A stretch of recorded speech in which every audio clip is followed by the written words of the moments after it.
나무 대방광 불화응경 나무 대방광 불 화응경 나무 대방광 불 화응경.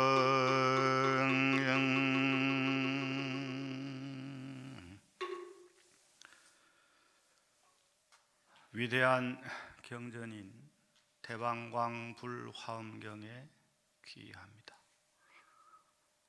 아시다시피 통도사는 화엄경으로부터 시작을 한 절이라고 해도 지나친 말이 아닙니다. 통도사를 창건하신 대국통 자장 스님께서는 중국으로 가셔서 화엄경을 공부하시고 우리 신라 이 땅에 오셔서 당신의 거처에서 화엄경 1만 개송을 강의하셨다 합니다.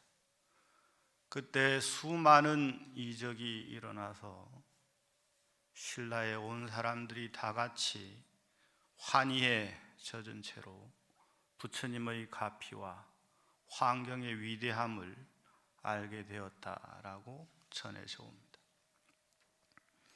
이와 같이 통도사는 화엄경을 근간으로 한 대국통이시자 성사이신 자장스님께서 창건하신 이래 수많은 화엄의 종사들이 배출되셨고 지금 현재 결제 중에 화엄법회가 이루어지고 있습니다.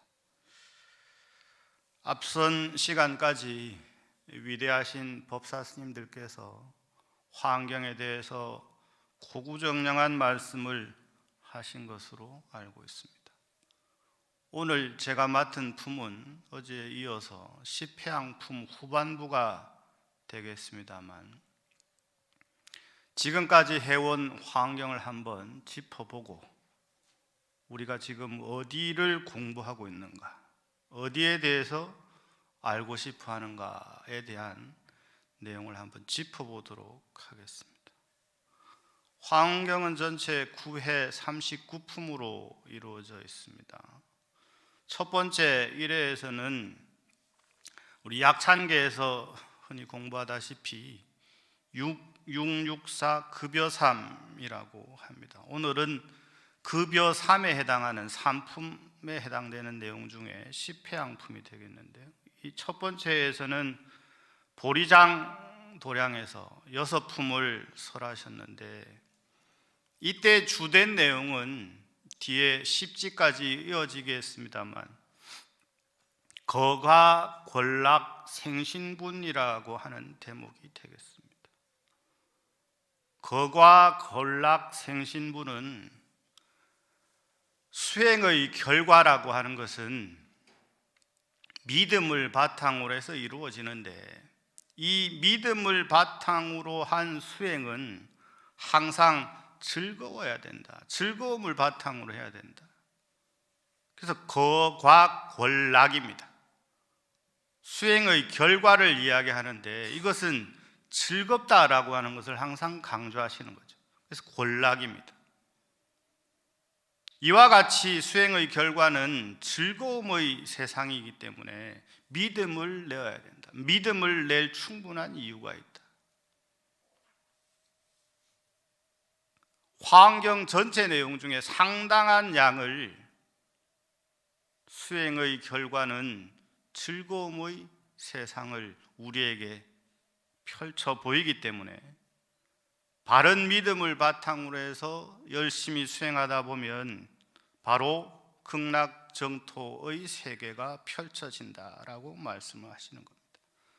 그래서 첫 번째 회에서 보리장에서 6품을 설하시는데 그게 바로 세주묘음열애상, 보현산매 세계성, 화장세계 노사나 이 6품이 첫 번째 회인 보리장 법문이 되겠습니다. 두 번째부터는 보강명전에서 여섯 품을 설하시게 되는데, 보강명전 여섯 품에서는 열애명호 사성제, 광명각품, 문명품, 정행현수까지가 해당되겠습니다. 이 두 번째 법회에서는 주로 어떠한 내용을 중심으로 우리에게 말씀을 하고 계시는가? 믿지 않던 것을 믿게 한다. 이것이 주된 내용입니다. 여섯 품의 주된 내용이 중생으로 하여금 믿지 않던 것을 믿게 한다. 이것이 중심 내용입니다.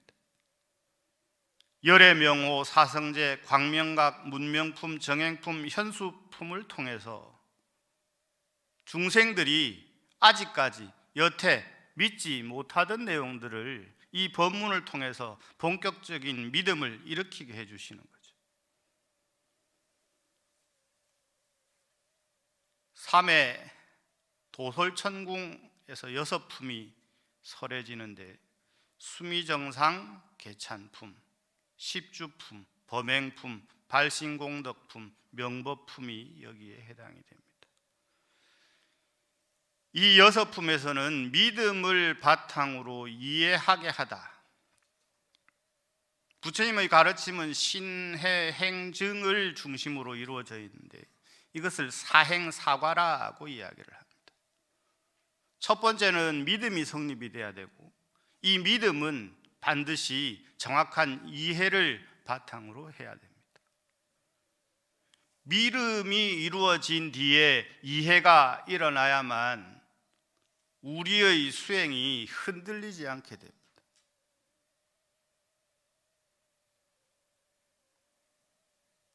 그래서 3회에서는 믿음을 바탕으로 이해하게 하다가 중심 내용이고, 4회에서는 야마천궁에서 사품이 설해집니다. 불승야마천궁품, 야마천궁계찬품, 십행품, 십무진장품이 여기에 해당이 됩니다. 여기에서는 이해를 바탕으로 실천하게 하다가 중심 내용입니다. 믿음을 바탕으로 한 이해, 이해를 바탕으로 한 실천, 이것이 신해행입니다. 그래서 여기에서 두 글자를 따서 신행생활이라고 하죠.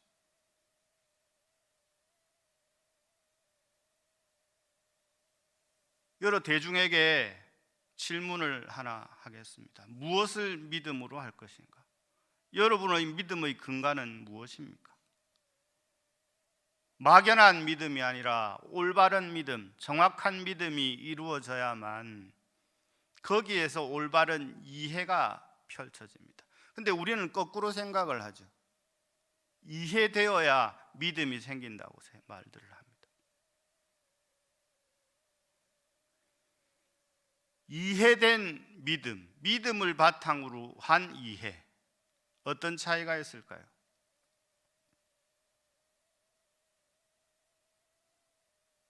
수행을 하다 보면 끊임없는 힘든 시간을 만나게 됩니다. 이 시간마다 스스로에게 질문을 던졌을 때 나의 믿음은 근간을 무엇으로 하고 있는가 되물어야 되죠. 막연히 부처님을 믿는다, 이건 통하지 않습니다.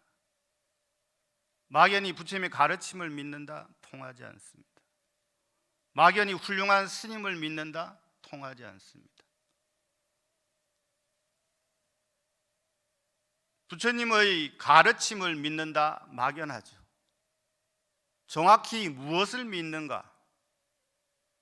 이 믿음의 성취가 그만큼 중요합니다. 믿음의 성취가 중요하기 때문에 화엄에서는 10주를 강조를 많이 하거든요. 어디에 머물러야 하는가? 나의 믿음은 근간을 무엇으로 할 것인가? 그래서 화엄에서도 그러한 질문을 하지 않습니까? 응운하죠. 마땅히 어디에 머물러야 하는가?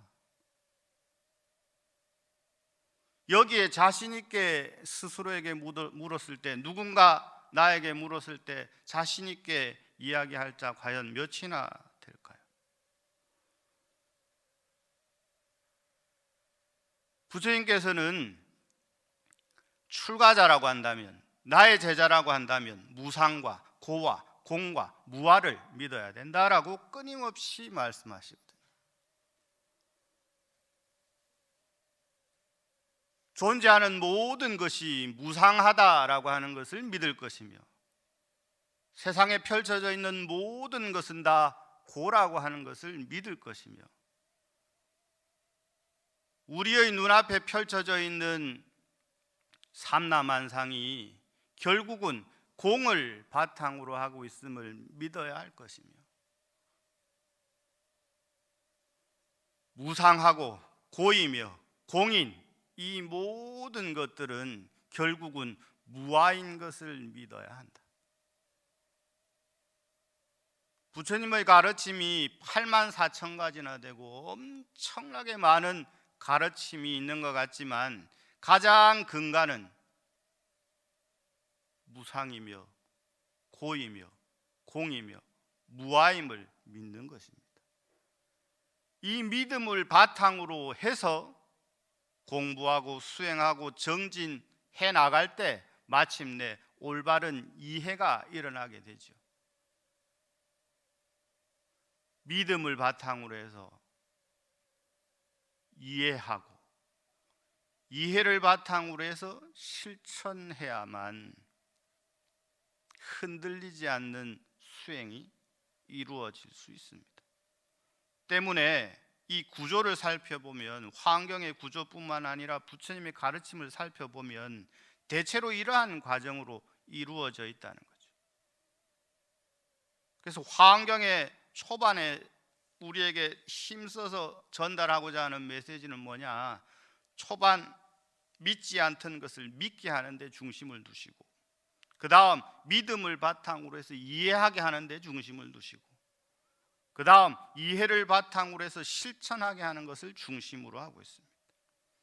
그래서 사회에서 이해를 바탕으로 한 실천을 이야기하실 때 불승야마천궁 쿰 야마천궁 개찬품을 마치고 나면 바로 펼쳐지는 것이 십행품입니다.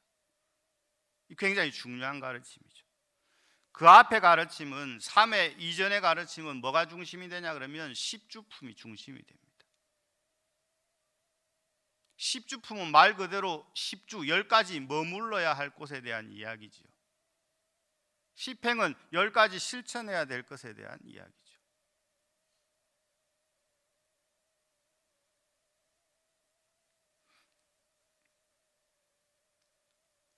오해가 되면 도솔천궁에서 삼품을 설하시는데요, 이 삼품의 주된 내용은 실천을 바탕으로 서원을 일으키게 하는 겁니다.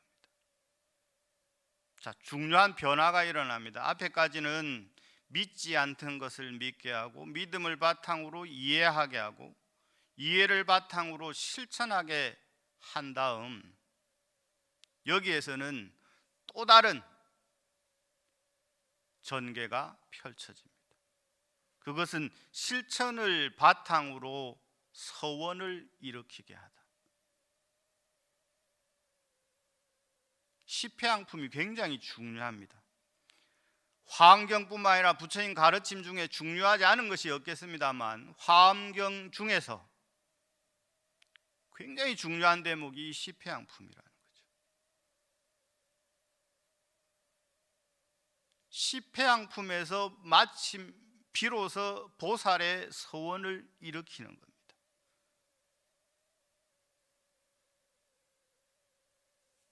십주 어디에 머물러야 하는가? 십행 무엇을 실천해야 되는가? 자, 머무름과 실천을 강조한 다음, 지금 십회양에서는 비우고 버릴 것을 강조합니다. 왜냐하면 십회양에서 비우고 버려야만 보살 지위에 올라갈 수 있는 십지의 세계에 들어갈 수 있기 때문에 그렇죠.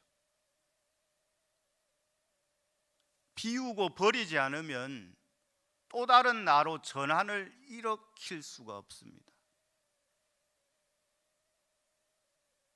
지금까지 내가 알고 실천해왔던 것을 다시 되짚어보는 시간이 이 시편입니다.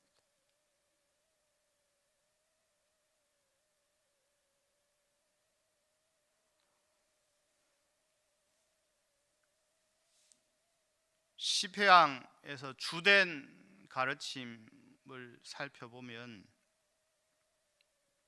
저는 회향이란 멈춤이다라고 정리를 했습니다. 회향을 한다라고 하는 것은 돌이켜서 어딘가로 향하다는 뜻이잖아요. 회라고 하는 것은 돌이키다는 뜻입니다. 그래서 다시 향하는 거죠. 지금 전 세계가 멈춤의 시간을 맞이하였습니다. 바쁘게 살다가 멈추어지니까 사람들이 무엇을 해야 될지 두려움에 떨고 있습니다. 우리도 역시 마찬가지죠. 무엇인가 우리에게 집중할 일이 주어졌을 때는 시간이 정말 잘 가죠. 그러나 이러한 시간이 갑자기 멈추어졌을 때 대부분의 사람들은 두려워하기 마련입니다. 어쩔 줄 몰라 합니다. 앞으로 무엇을 해야 될지, 어떻게 살아야 될지, 살 수는 있을지 수많은 두려움에 직면하게 되죠.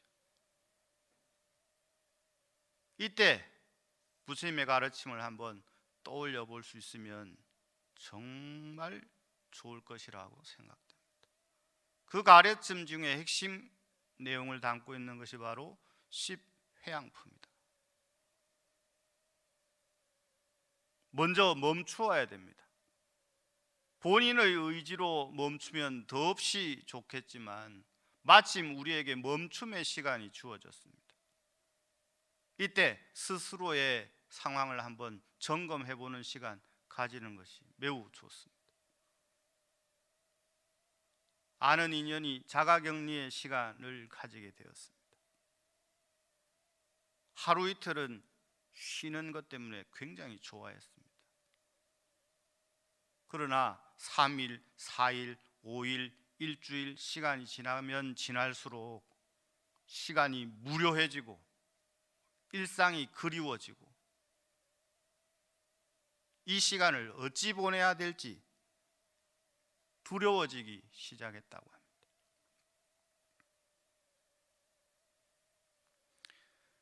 회향이란 멈춤이다. 무엇을 멈추어야 하는가? 스스로의 내면을 살펴봐서 탐욕을 멈춰야 되고 성냄을 멈추어야 되고 어리석음을 멈추어야 됩니다.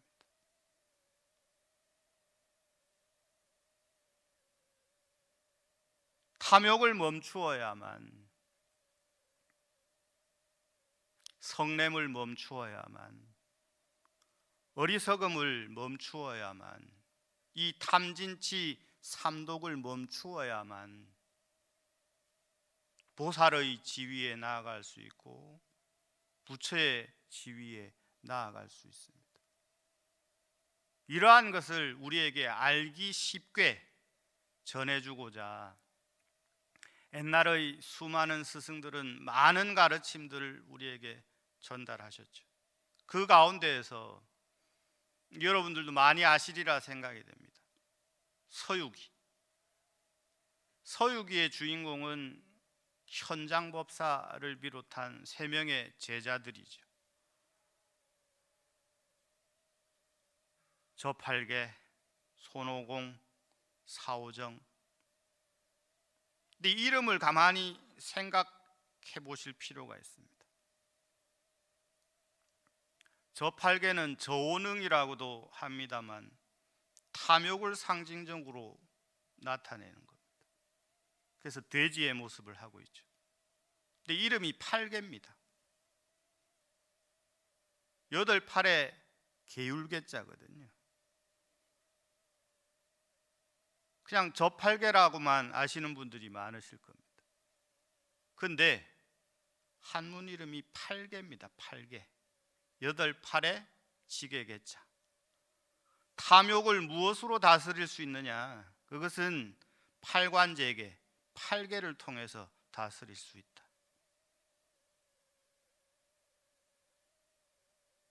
다른 말로 하면 팔 정도로 다스릴 수 있다라고 해도 됩니다. 두 번째, 손오공은 화를 잘 내죠. 그래서 이걸 분노를 상징합니다. 그래서 오공의 이름은 손행자라고도 합니다만, 오공의 이름은 깨달을 오자의 텅빌공자입니다. 오공, 존재하는 모든 것이 다 공하다라고 하는 것을 항상 실천하는 자, 그가 바로 분노를 상징하는 손오공이며, 오공의 이름이 공을 깨닫는다는 의미를 가지고 있는 겁니다.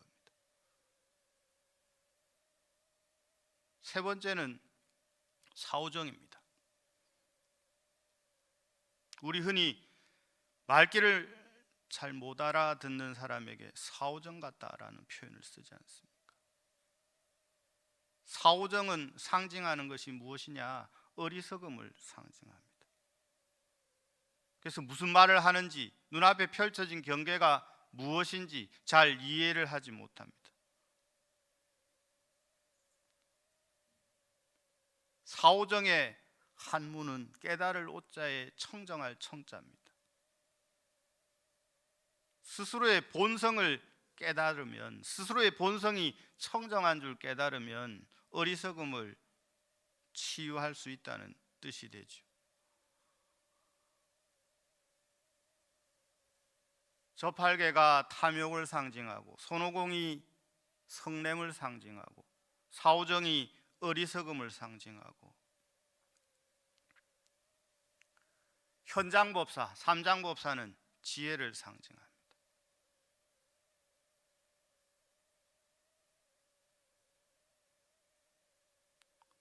탐욕과 성냄과 어리석음은 지혜를 바탕으로 할 때 소멸시킬 수 있고 깨달음을 얻을 수 있다.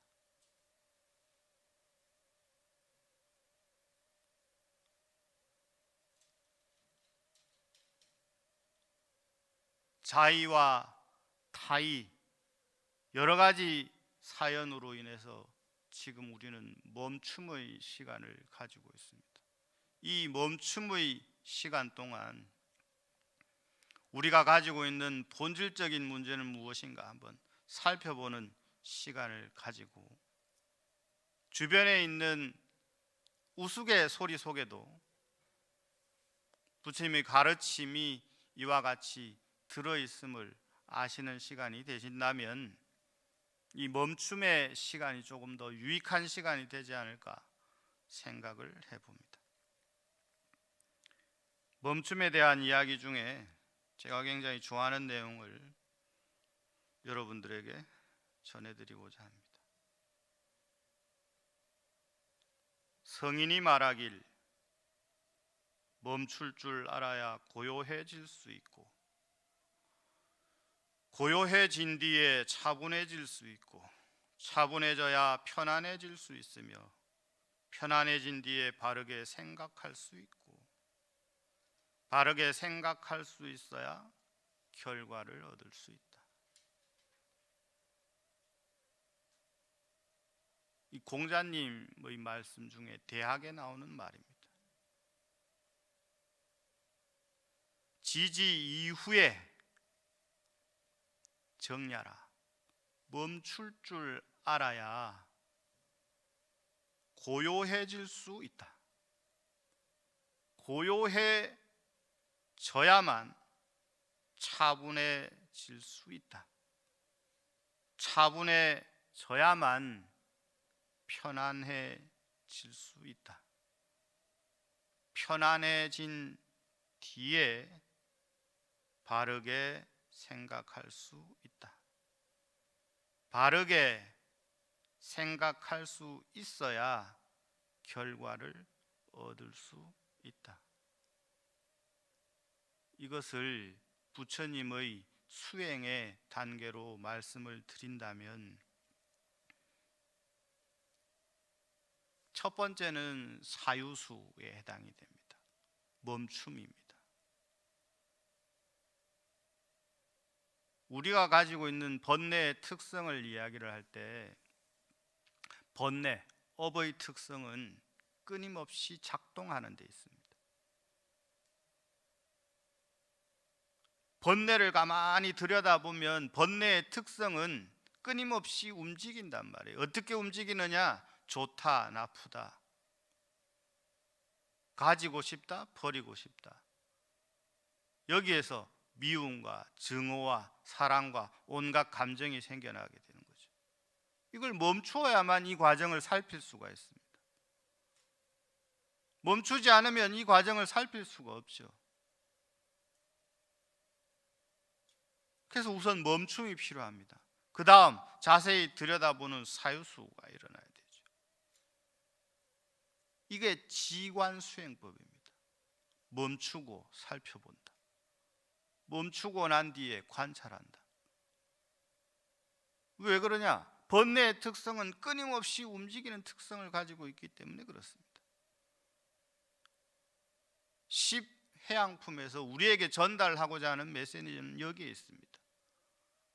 지금까지 끊임없이 실천해왔다면 이 10회양품에서는 멈춘 뒤에 계속 비어나가는 과정이 필요한 겁니다.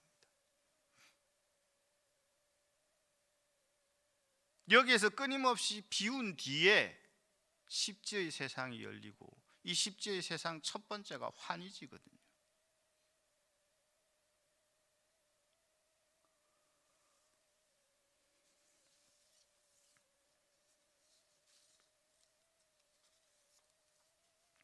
십회양품으로 가도록 하겠습니다.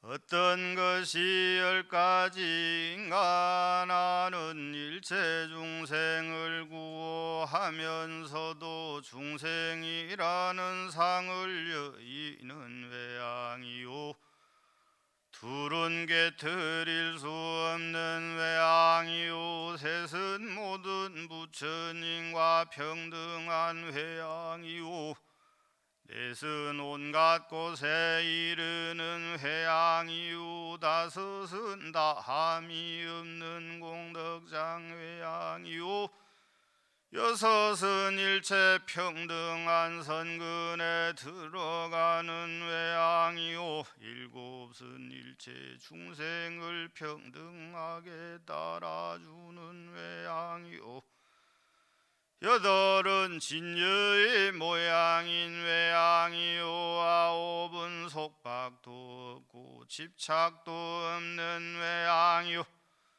열은 법계에 들어가는 외무량한 해양이니라.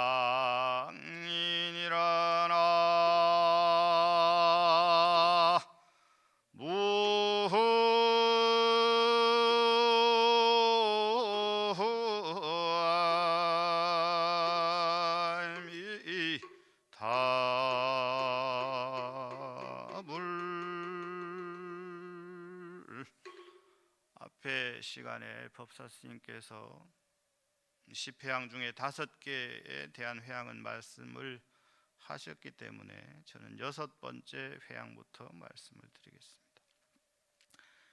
6번째는 일체 평등한 선근에 들어가는 회양이요, 7은 일체 중생을 평등하게 따라주는 회양이다.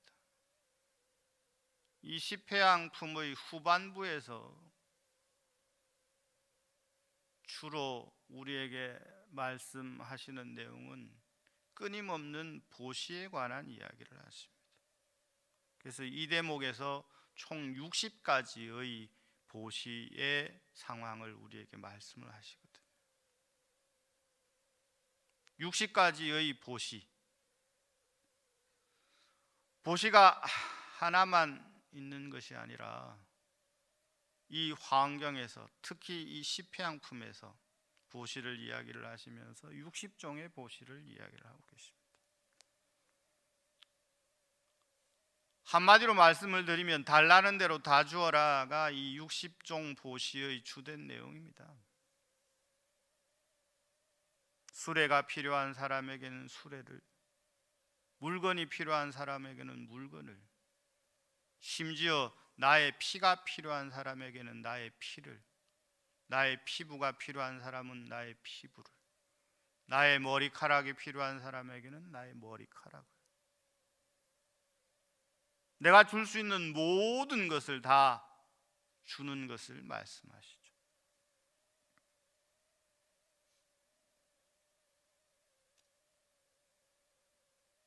회양의 또 다른 속성은 멈춤뿐만 아니라 비움이라고 말씀드릴 수가 있습니다. 끊임없이 비워내는 겁니다.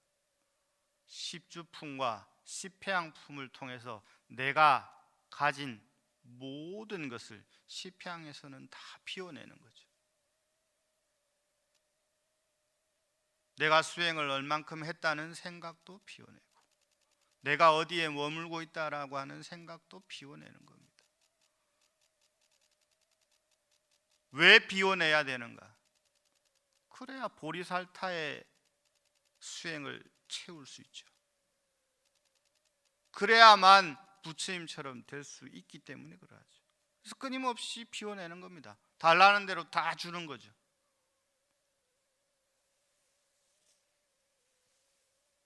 쉽지 않지 않습니까? 저 시간이 날 때 어떤 프로그램을 하나 보는데 정리하는 프로그램이 요새 유행을 하는 것 같더라고요.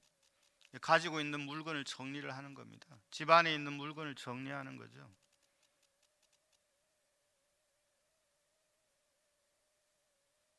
이 정리하는 프로그램을 보면서 저도 정리를 하려고 들었다 놨다 들었다 놨다 하는 게 한두 가지가 아닙니다. 이건 필요 없는 것 같은데 이렇게 챙겨놨다가 조금 있으면 다시 또 필요한 것 같아서 더 챙겨놨다가, 심지어 일상에 생활하면서 쓰는 물건도 착이 생기면 쉽게 버리지를 못하는데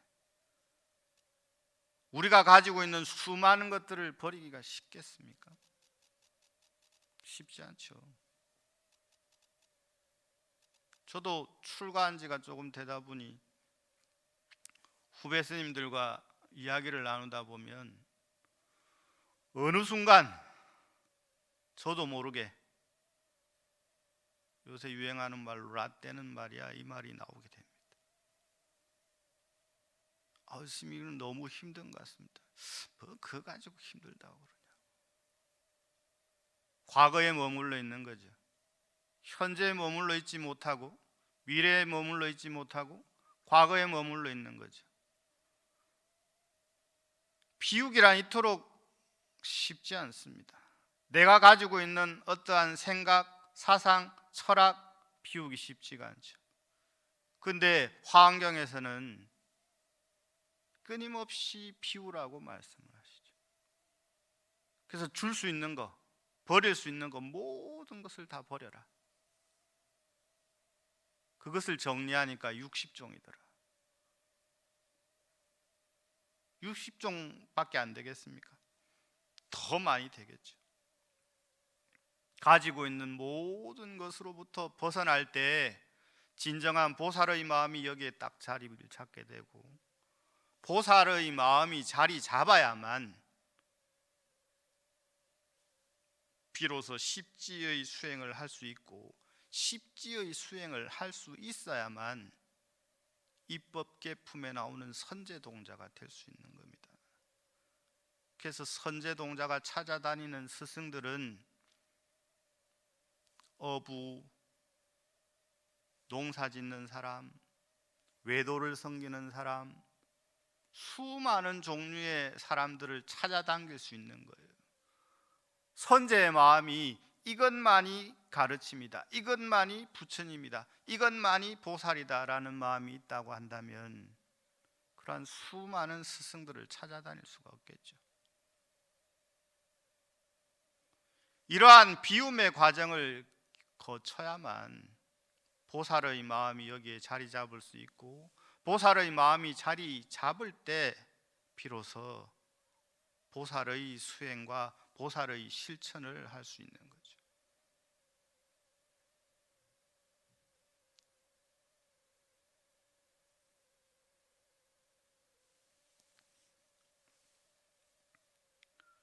보시할 때 어떤 마음을 가져야 되는가? 여기에 대해서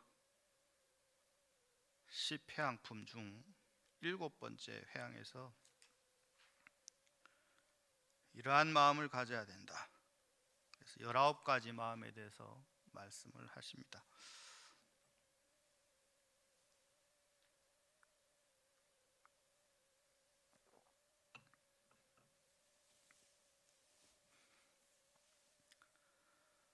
불자들이 보살마살이 이렇게 보시할 적에 이런 마음을 내나니 이른바 집착이 없는 마음, 해탈하는 마음, 큰 힘을 가진 마음, 매우 깊은 마음, 잘 거두어 주는 마음, 고집이 없는 마음, 오래 산다는 것이 없는 마음, 잘 조복한 마음, 산란치 않은 마음, 허망하게 억측하지 않는 마음, 가지가지 참성품을 갖춘 마음, 과보를 바라지 않는 마음, 모든 법을 통달하는 마음, 큰 회양에 머무는 마음, 모든 이치를 잘 결정하는 마음과 일체 중생으로 위가 없는지 머물게 하는 마음, 큰 법의 광명을 내는 마음, 온갖 지혜에 들어가는 지혜의 마음이니라. 나무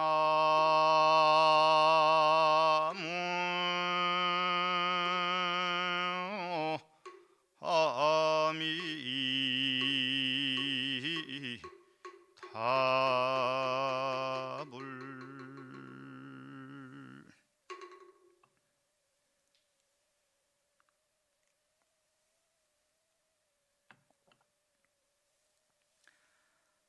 십회양의 명칭에 대해서 말씀을 드렸고, 이 십회양품에서 후반부에 주된 내용은 60종의 보시를 비롯하여서 끊임없는 비움을 말씀을 하신다. 이때에 19가지 마음을 잘 챙겨야 되는데 그 마음에 대한 이야기입니다. 불자여 보살마살이 이렇게 보시할 적에 이런 마음을 이렇게 해야 된다. 첫 번째로 집착이 없는 마음입니다. 서두에 말씀을 드렸고 조금 전에 말씀을 드린 것처럼 물건 하나에도 집착이 붙어서 선뜻 정리하기가 어려운데, 보시의 가장 근간이 되는 것은 집착으로부터 벗어나는 것이다. 그래서 끊임없이 연습이 필요합니다. 우선 주변 정리부터 시작하는 거죠. 내가 꼭 필요한 것이 무엇인가. 그러면서 끊임없이 비웁니다. 버립니다. 과감하게. 설령 시간이 조금 지나서 다시 채운다 할지라도 지금 현재 비우고 버리는 것이 중요하죠. 수많은 것들이 다 연습이 필요합니다만 수행도 역시 마찬가지로 연습이 필요합니다. 실천이 필요합니다. 지금 당장 실행하는 것이 필요합니다.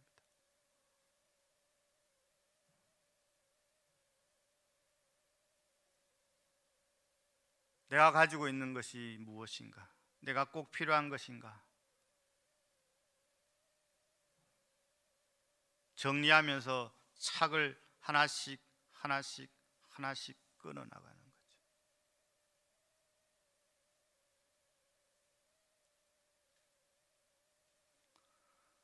집착이 없는 마음, 해탈하는 마음, 큰 힘을 가진 마음, 매우 깊은 마음, 잘 거두어 주는 마음, 고집이 없는 마음, 오래 산다는 것이 없는 마음, 어느 한 마음도 쉬운 마음이 없습니다. 이 19가지 마음 밖에 수많은 마음이 있습니다만 이 마음 중에 쉽게 실천하는 마음이 몇 가지나 될까? 집착이 없는 마음만 해도 어려운데 고집이 없는 마음, 오래 산다는 것이 없는 마음, 잘 조복한 마음, 산란치 않은 마음, 허망하게 억측하지 않는 마음, 가지가지 참 성품을 갖춘 마음, 과보를 바라지 않는 마음, 과보를 바라지 않는 마음 매우 어렵겠죠. 사람은 어떤 일을 하게 되면 반드시 과정을 거쳐서 결과를 얻으려고 하는 습성을 가지고 있습니다. 어떤 일을 하고 나서 칭찬을 바라는 마음을 가지고 있죠. 보상을 바라는 마음을 가지고 있죠. 보상이 이루어지지 않으면 서운한 마음이 일어나게 마련이고,